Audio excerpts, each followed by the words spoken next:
This is my true story. I have been hiding something in my attic for 30 years. Documents that contain terrible secrets about my son's past.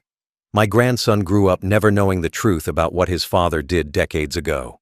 Last month, my grandson offered to help me clean out the attic, and I could not refuse without raising suspicion. He moved boxes and furniture looking for space. Then he found a folder I had hidden behind old Christmas decorations. When he opened it and started reading, his entire world fell apart. Before I tell you what he discovered, tell us where you are watching from, and please subscribe so my story reaches more people. My son made terrible mistakes 30 years ago that destroyed many people's lives. He was a financial advisor who worked with clients managing their retirement savings and investment accounts. People trusted him with their life savings. They trusted him to help them plan for retirement and secure their futures. But my son betrayed that trust in the worst possible way. He committed corporate fraud that ruined families and stole money from innocent people who had worked their entire lives to save what they had. He ran a scheme where he would take money from client accounts and use it for his own purposes. He would falsify statements to make it look like the investments were doing well, when in reality, he had stolen the money.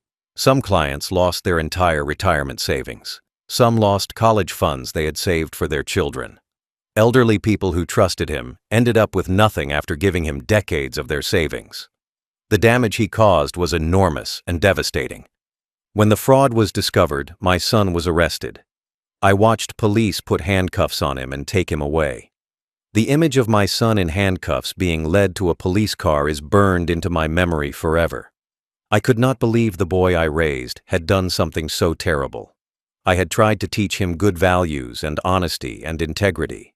But somewhere along the way, he had lost his moral compass and made choices that destroyed innocent people's lives. He was convicted of multiple counts of fraud and sentenced to 8 years in federal prison. The trial was public and brutal. Victims gave impact statements describing how my son had ruined their lives. An elderly couple talked about losing their retirement and having to work into their 70s.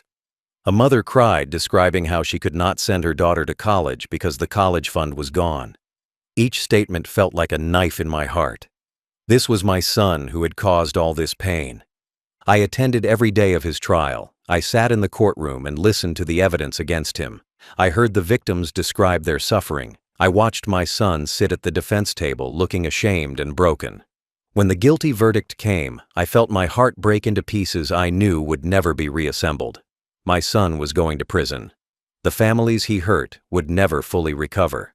And I would have to live with the knowledge that I had raised someone capable of such cruelty. He served the full 8 years in federal prison. I visited him regularly, even though it was painful and difficult. I watched him age and change behind bars. He said he was sorry for what he had done. He said he understood the magnitude of his crimes and the suffering he had caused. He participated in programs and tried to better himself. He seemed genuinely remorseful, though I knew sorry would never be enough for the people he had destroyed. When he was released from prison, I made a decision that would haunt me for decades. I decided to give my son a second chance at redemption. I believed that people could change, and that 8 years in prison had transformed him. I believed everyone deserved an opportunity to rebuild their life after paying their debt to society. So I helped him get back on his feet. I helped him find a job and a place to live. I helped him reconnect with his wife who had waited for him. I rebuilt our relationship slowly and painfully over many years. We talked about what he had done and why. We discussed the people he had hurt and how he could never fully make amends. We built something new based on honesty about the past and hope for the future. My son became a different person. He was humbler and more thoughtful. He worked hard at an honest job. He tried to be a good husband and father. He was never the same person who committed those crimes.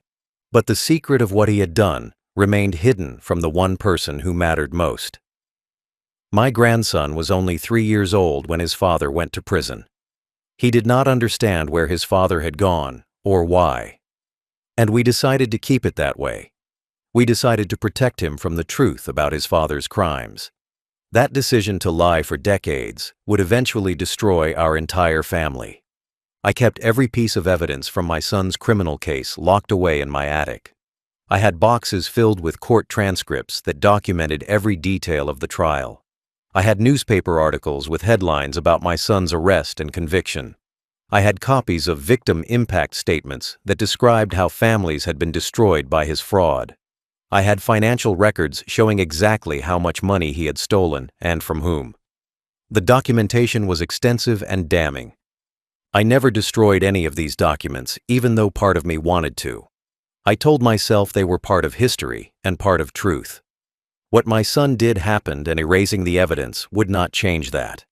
The victims deserved to have their suffering documented. The crime deserved to be remembered. So I kept everything, even though looking at those papers filled me with shame and pain. I kept them as a record of what had happened and what my son had done. I hid the documents carefully in sealed boxes in the farthest corner of my attic. I pushed the boxes behind old furniture and Christmas decorations and things I never used. I made sure they were not visible or accessible unless someone was specifically searching through everything. I labeled the boxes in vague ways that would not attract attention. I did everything I could to make sure those documents stayed hidden and forgotten. I wanted them to exist, but I did not want anyone to ever find them. My grandson was only 3 years old when his father went to prison. He was too young to understand what was happening or to remember those years clearly. When my son was released and came back into his life, my grandson was 11. He had vague memories of his father being gone, but nothing concrete. He did not know where his father had been or why. He just knew his dad had been away for a long time working in another state. That was the story we told him. My son and his wife agreed to keep the truth hidden from their boy. They decided together that it would be better for him to grow up without knowing about his father's crimes. They did not want him to carry the shame and stigma of having a father who was a convicted criminal. They did not want him bullied at school or treated differently by other kids. They wanted him to have a normal childhood free from the shadow of his father's past. The lie felt like mercy at the time. It felt like we were protecting an innocent child from pain he did not deserve. My grandson had done nothing wrong. He should not have to suffer for his father's mistakes. He should not have to grow up being called the fraud's kid or having people whisper about his family. So we all agreed to keep the secret. We agreed to let him believe his father had just been working away for years. We agreed to pretend the prison sentence never happened. I watched my grandson grow up idolizing his father. He thought his dad was a good man who worked hard and provided for his family. He looked up to him and wanted to be like him. Their bond grew strong and pure over the years. They spent time together and built memories. They had a relationship built on love and trust.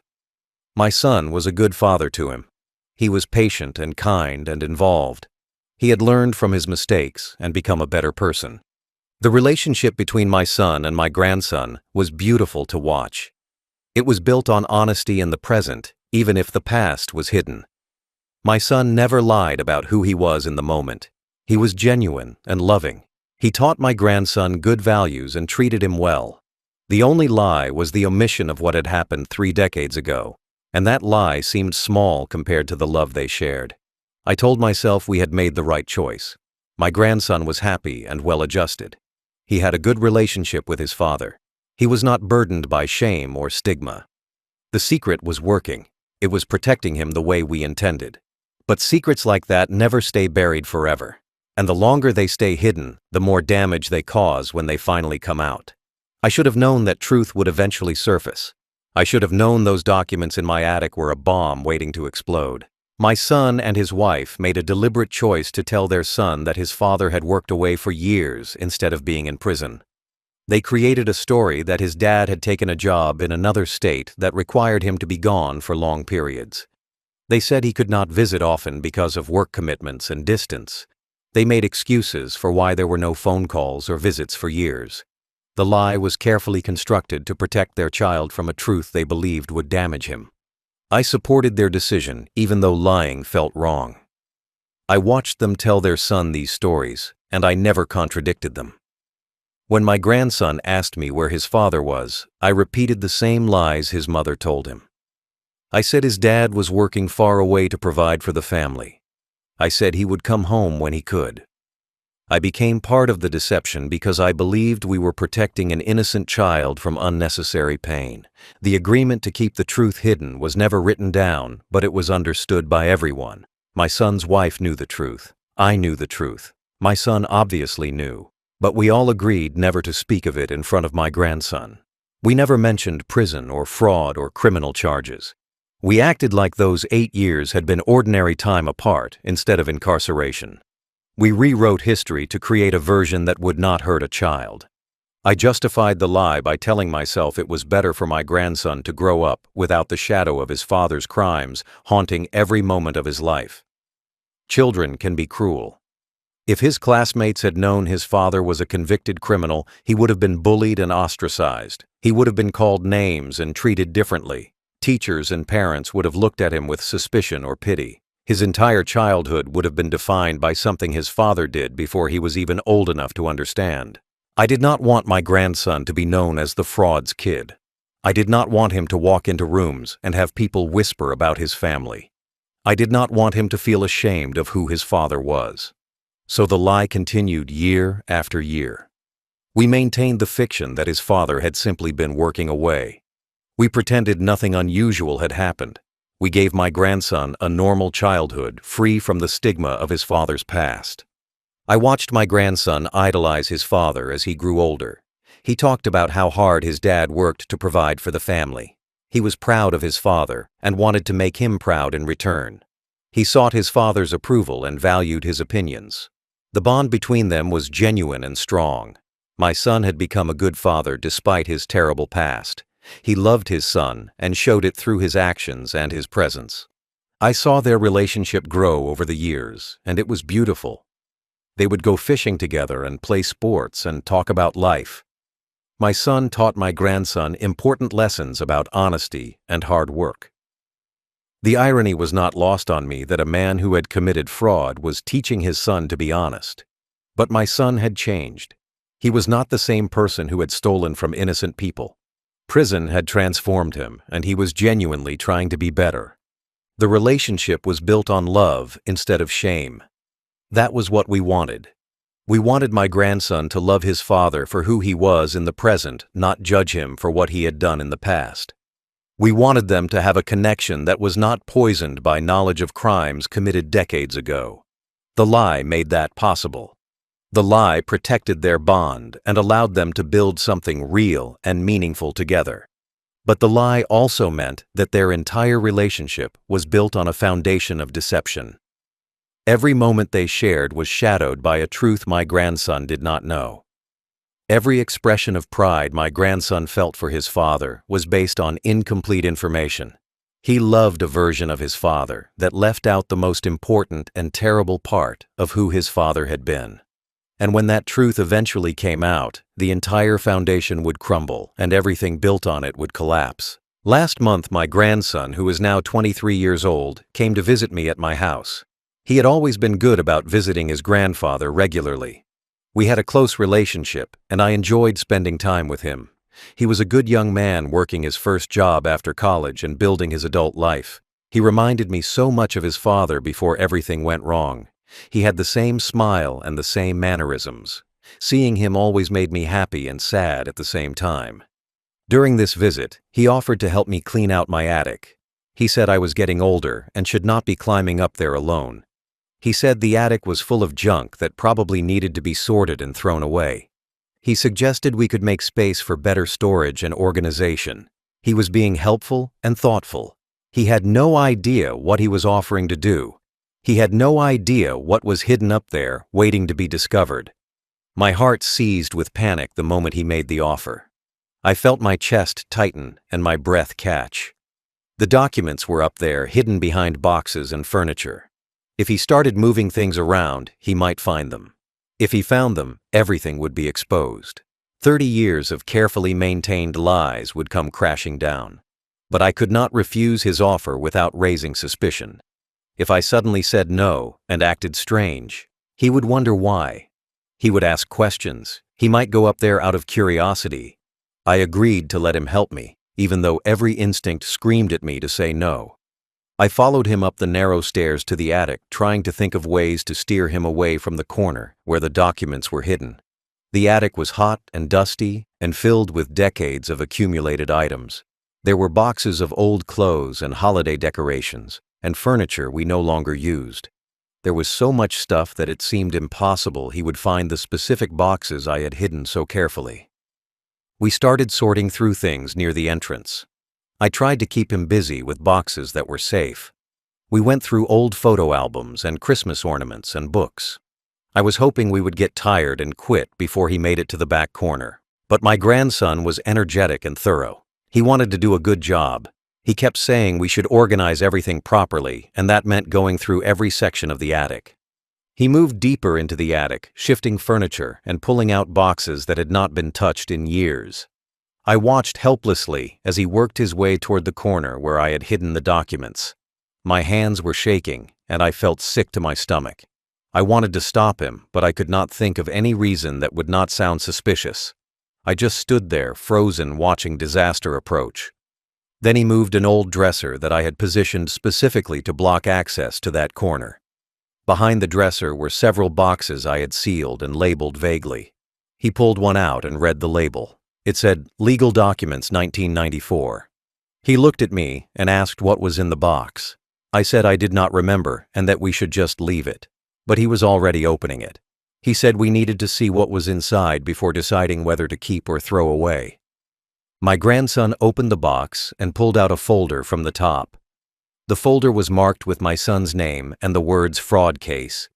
His face went pale as he opened the folder and started reading. I stood there, unable to move or speak. I watched his expression change from curiosity to confusion to shock.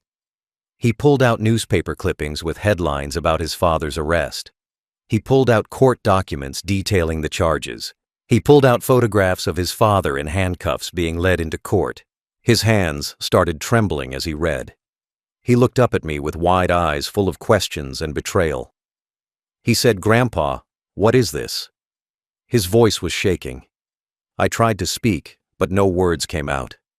30 years of protection and lies were unraveling in the dusty silence of my attic, while my grandson's entire world collapsed around the truth I had hidden from him his entire life. My grandson's whisper cut through the silence like a knife. He said, "Grandpa, what is this?" as he held up a newspaper clipping with a headline that read, "Financial Advisor Sentenced to 8 years for Defrauding Clients." His hands were trembling so badly the paper shook. He stared at the headline and then at me, waiting for an explanation that I could not give. I opened my mouth, but no words came out.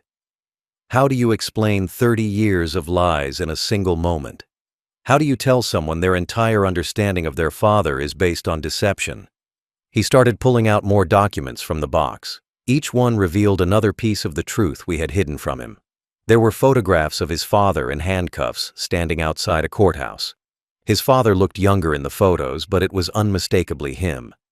My grandson held up one of the photos and said, "This is my dad." His voice was filled with disbelief. He could not reconcile the image of his father in handcuffs with the man he knew and loved. He found victim testimonies that had been submitted during the trial. One was from an elderly couple who described losing their entire retirement savings. They wrote about having to sell their home and move in with their children.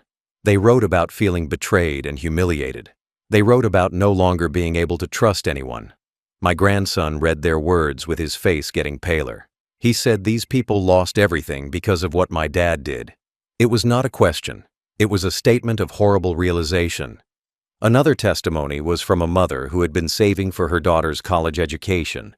She wrote about how my son had convinced her to trust him with the college fund. She wrote about discovering the money was gone.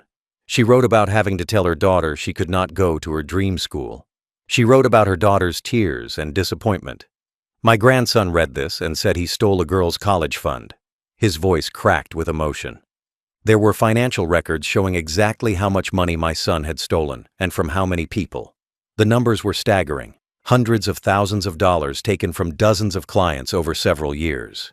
Each line in the records represented a person whose life had been ruined. Each number represented trust that had been betrayed. My grandson went through page after page, seeing the scope of what his father had done. The evidence was overwhelming and undeniable. He found court transcripts from the sentencing hearing. The judge's words were harsh and clear. The judge said my son had committed calculated fraud against vulnerable people. The judge said my son had shown no remorse until after being caught. The judge said 8 years in prison was appropriate given the magnitude of the crimes. My grandson read these words and realized his father had been in prison, not working away like he had been told his entire life. 23 years of carefully constructed protection crumbled in minutes. Every lie we had told him was exposed. Every story about his father working in another state was revealed as false. Every excuse for why his father had been gone during those years was shown to be deception. My grandson's entire understanding of his family history was being rewritten in real time as he read through documents that should have been destroyed decades ago.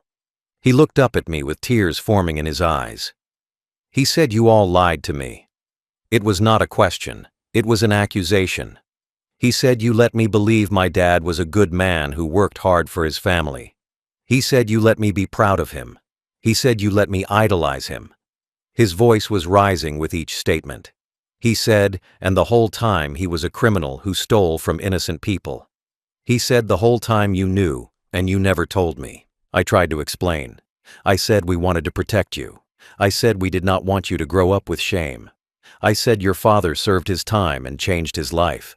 But my words sounded hollow, even to my own ears. My grandson was not listening. He was staring at the documents spread around him on the attic floor. His world was collapsing, and I was the one who had built it on lies. I was the one who had kept these documents that destroyed everything. I tried to explain through my own tears that were now streaming down my face. I said your father made terrible mistakes 30 years ago. I said he committed fraud and hurt people and went to prison for what he did.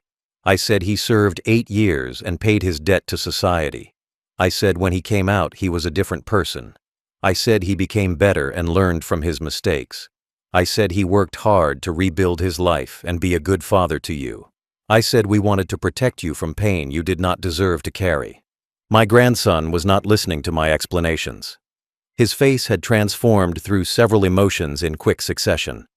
First, there was shock as he processed what he was learning. Then there was confusion as he tried to reconcile this new information with everything he thought he knew. Then there was betrayal as he realized how extensively he had been lied to. And finally, there was rage that made his hands shake and his voice rise to a shout. He said, "You all lied to me my entire life." He was yelling now. He said every single person in this family knew the truth except me. He said my own parents lied to me. He said you lied to me, Grandpa. He said everyone I trusted kept this massive secret from me. He said you made me believe my dad was someone he was not. He said you let me grow up thinking he was honest and hard-working when he was actually a criminal who destroyed people's lives. He said you made me worship a criminal. Those words hit me like a physical blow. He said I looked up to him my whole life. He said I wanted to be like him. He said I told people my dad was my hero. He said, and the whole time he was a fraud who stole from innocent families. He said he ruined people's retirements. He said he took college funds from children. He said, and you all let me be proud of him without telling me the truth. His voice was filled with disgust and anger. He said you made me proud of a fraud. He repeated this several times, getting louder each time. He said every moment I spent admiring my father was based on lies you all told me.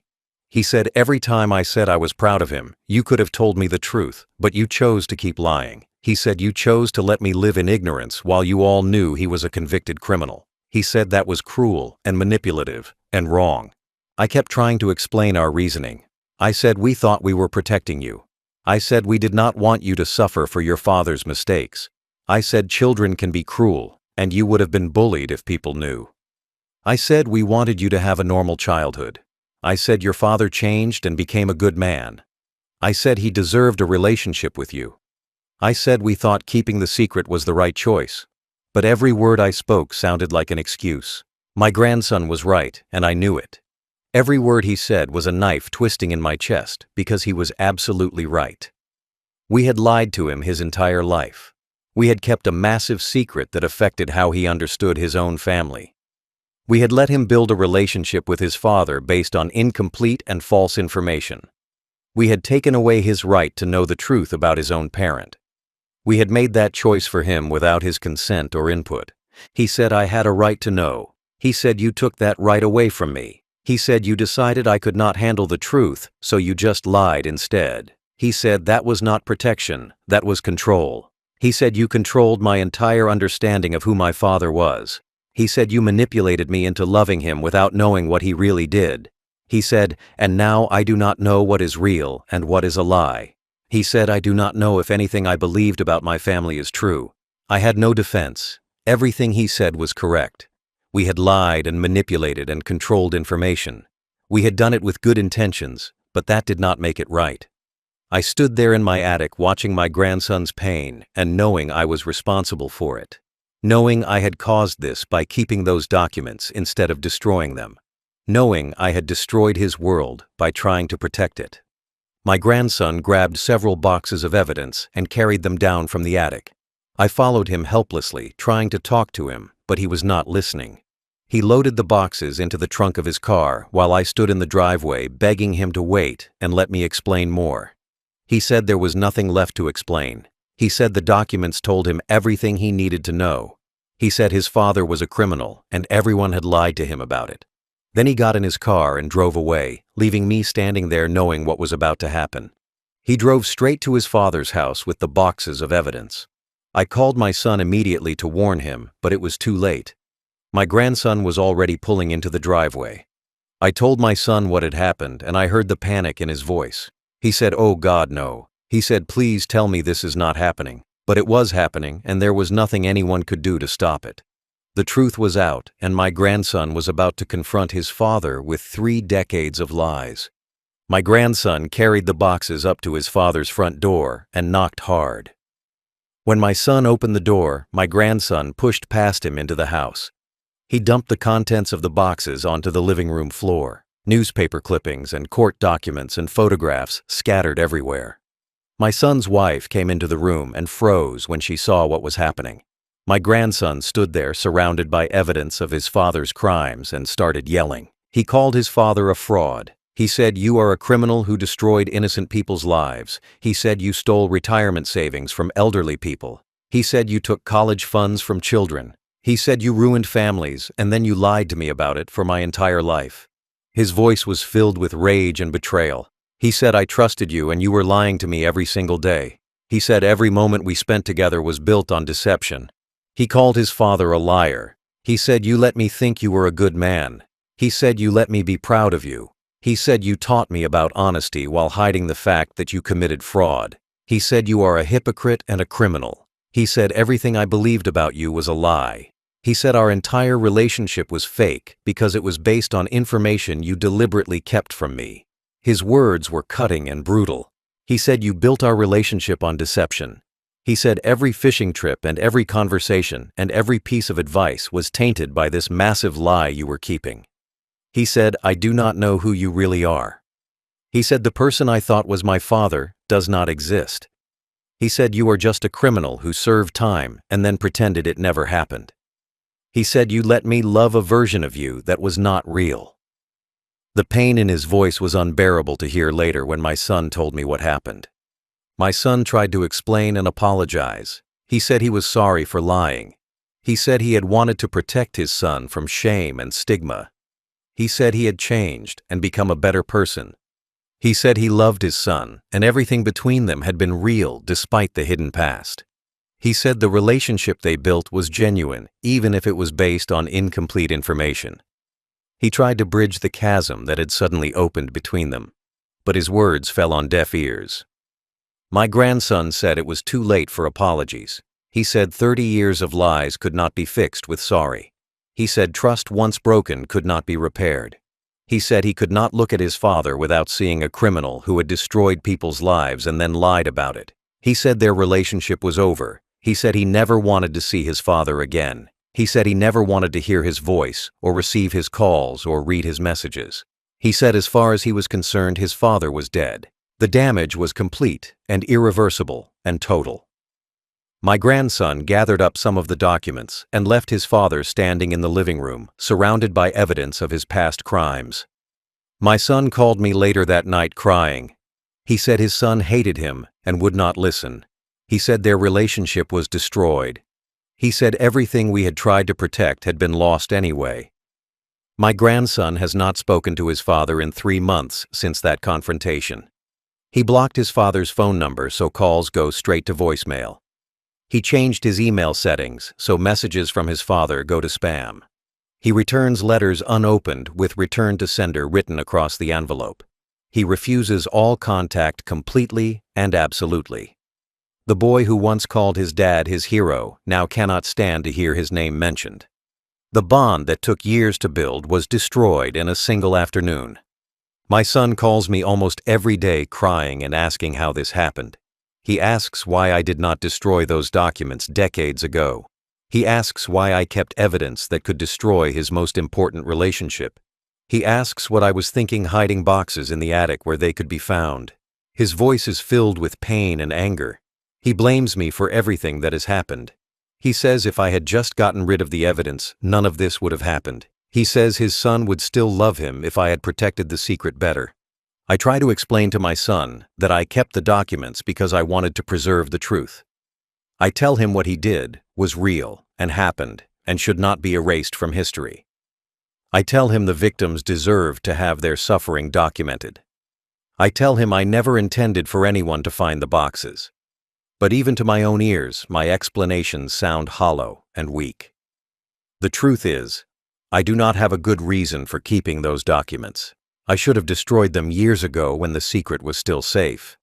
My son asks me why I thought it was important to preserve evidence of the worst thing he ever did. He asks why I felt the need to keep newspaper clippings and court transcripts locked away. He asks what purpose those documents served except to threaten the life he rebuilt after prison. He says I betrayed him by keeping evidence of his crimes instead of helping him bury his past completely. He says a real father would have destroyed everything to protect his son. I have no good answers to his questions. I say I thought the documents were safely hidden. I say I never imagined anyone would go through my attic and find them. I say I am sorry for what happened, but sorry does not fix anything. My son says sorry is worthless when his relationship with his only child is destroyed. He says I cost him the most important person in his life. He says he will never forgive me for that. The conversations with my son have become increasingly bitter. He says I chose preserving history over protecting my family. He says I valued truth more than his happiness. He says I destroyed his life by being careless with documents I should have burned. Every conversation ends with him angry and me feeling guilty. The relationship between us is damaged maybe beyond repair. My son blames me for losing his son, and I cannot argue with him because he is right. My grandson avoids family gatherings where I might be present. Holidays that used to bring us together now happen without him. He told his mother he cannot be around anyone who participated in the lies. That includes me. That includes his own mother. He has cut off most of his family because he cannot trust any of us anymore. The damage spread beyond just his relationship with his father. It poisoned his view of everyone who knew the secret. I tried reaching out to my grandson several times. I wrote him letters trying to explain why we made the choices we made. I called his phone and left voicemails apologizing. I showed up at his apartment hoping to talk face to face, but he refuses all contact with me too. He said I orchestrated decades of deception. He said I was the keeper of the secrets. He said I could have told him the truth at any point, but chose to keep lying. He said he cannot forgive that. I am caught between my son and my grandson, both of them hurt and angry and blaming me. My son says I destroyed his relationship by keeping evidence. My grandson says I destroyed his life by hiding truth. Both of them are right. I am responsible for fracturing this family I tried so desperately to protect. The silence from both of them is deafening and crushing. I destroyed everything trying to hold it together. My son stopped talking to me about 6 weeks after my grandson found the documents. The daily phone calls where he cried and blamed me gradually decreased and then stopped completely. He sent me a final text message saying he needed space and could not talk to me anymore. He said seeing me or hearing my voice reminded him of losing his son. He said I was responsible for destroying the relationship he had worked years to build. He said he could not forgive me for hiding evidence poorly instead of destroying it completely like I should have. The irony is painful and obvious. I kept the documents to preserve truth, but by doing so, I destroyed my family. If I had burned those papers decades ago, my grandson would never have learned about his father's past. My son would still have his relationship with his only child. Our family would still be intact, even if it was built on lies. But I chose to keep evidence hidden in my attic, and now everyone is suffering because of that choice. My son is right to blame me even though it hurts to accept. My son will not answer my calls or respond to my messages. I have tried reaching out dozens of times, but everything goes unanswered. I drove to his house twice to try to talk to him face to face, but he would not open the door. The first time I knocked for 10 minutes and got no response even though I knew he was home. The second time he opened the door just long enough to tell me to leave and never come back. He said he did not want to see me or talk to me. He said I destroyed his life, and he wanted nothing to do with me. The pain of losing my son is different from the pain of losing my grandson, but both hurt deeply. My son and I had rebuilt our relationship after his prison sentence. We had worked through years of difficulty and disappointment to find a way back to each other. We had created something meaningful, despite the terrible things he had done. And now that relationship is gone because I made a choice 30 years ago to keep documents instead of destroying them. My son blames me for destroying his relationship with his child, and now he has destroyed our relationship in response. My grandson refuses to attend any family gatherings where I might be present. His mother, my son's wife, tried to organize a holiday dinner, and my grandson said he would not come if I was invited. She had to choose between her son and her father-in-law. She chose her son, which I understand, but it still hurts. I spent that holiday alone in my house, thinking about how the family used to gather together and how that will never happen again. The fracture is complete and permanent. My grandson told his mother he cannot forgive anyone who participated in lying to him. That includes his father, obviously. That includes me for keeping the secret. That includes his mother for agreeing to the deception. He said trust once broken cannot be rebuilt. He said he looks at all of us and sees liars who manipulated him for decades. He said he needs distance from everyone who was part of the lie. His mother is heartbroken because she is losing her son over decisions made when he was a child. The family I tried so desperately to protect through decades of secrets is now completely fractured. My son will not speak to me. My grandson will not speak to either of us. My son's wife is caught in the middle trying to maintain some relationship with her son while dealing with her husband's pain and anger. We are all isolated from each other, living with the consequences of choices made 30 years ago. The lie that was supposed to protect us ended up destroying us when it finally broke. I am alone now, more than I have ever been. The people I love most in the world want nothing to do with me. I am blamed by my son for keeping documents that exposed everything. I am blamed by my grandson for orchestrating decades of deception. Both of them are angry and hurt, and they have every right to be. I sit in my house surrounded by the emptiness left by a fractured family. The silence is overwhelming. No one calls, no one visits. I destroyed the family I tried to protect, and now I live with the consequences alone. I lie awake every night replaying the decision I made 30 years ago to keep those documents. I ask myself over and over whether I should have destroyed them. I imagine what would have happened if I had taken all the papers and burned them after my son was released from prison. The evidence would have been gone. The secret would have stayed buried. My grandson would never have learned the truth. My son would still have his relationship with his child. Our family would still be intact. But I chose to keep the documents, and now everything is destroyed. I question whether keeping the evidence was about preserving truth or about something darker. Maybe I kept those documents because part of me could never fully forgive my son for what he did. Maybe I kept them as a reminder of his crimes, even while I was helping him rebuild his life.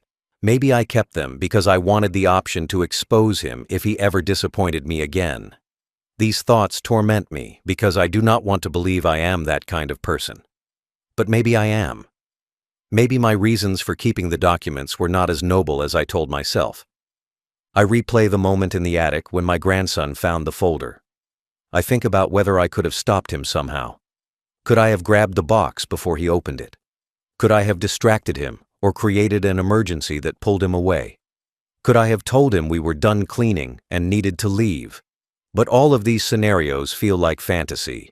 The truth is, once he offered to help clean the attic, the discovery was probably inevitable. Those documents were a bomb waiting to explode, and it was only a matter of time. I ask myself whether I should have told my grandson the truth when he was old enough to understand. Maybe if we had sat him down at 18 and explained his father's past in a controlled way, the damage would have been less severe. Maybe if he had learned the truth from us, instead of discovering it by accident, he could have processed it better. Maybe honesty at the right time would have been better than lies that lasted decades. But we chose to keep lying, and the longer the lie continued, the worse the eventual discovery became. I wonder if my son deserved a relationship with his child built on deception. He served his time in prison. He paid his debt to society according to the law. He changed his life and became a better person. He was a good father to my grandson in all the ways that mattered. But does someone who committed fraud and destroyed innocent people's lives deserve to have his past erased and forgotten? I genuinely do not know the answer. My son deserved a second chance, but did that second chance require lying to his child for decades? The guilt consumes me every moment of every day. I destroyed the bond between father and son by trying to preserve it. I kept documents that should have been destroyed. I maintained a lie that should have been exposed or never told in the first place. I made choices that seemed right at the time, but ended up causing more pain than if I had just been honest from the beginning. My son and my grandson are both suffering, and it is my fault. The family is fractured, and it is my fault. Everything is destroyed, and it is my fault. I do not know if I will ever forgive myself for the silence that shattered everything when it finally broke. The secret we kept for 30 years was supposed to protect my grandson from pain. Instead, it just delayed the pain and made it worse. He would have struggled knowing his father was a criminal when he was young, but at least he would have had time to process it and build a relationship based on truth. Instead, we robbed him of that choice. We decided for him that he could not handle the truth. And when he finally learned it as an adult, the betrayal was complete. Now neither my son nor my grandson talks to me.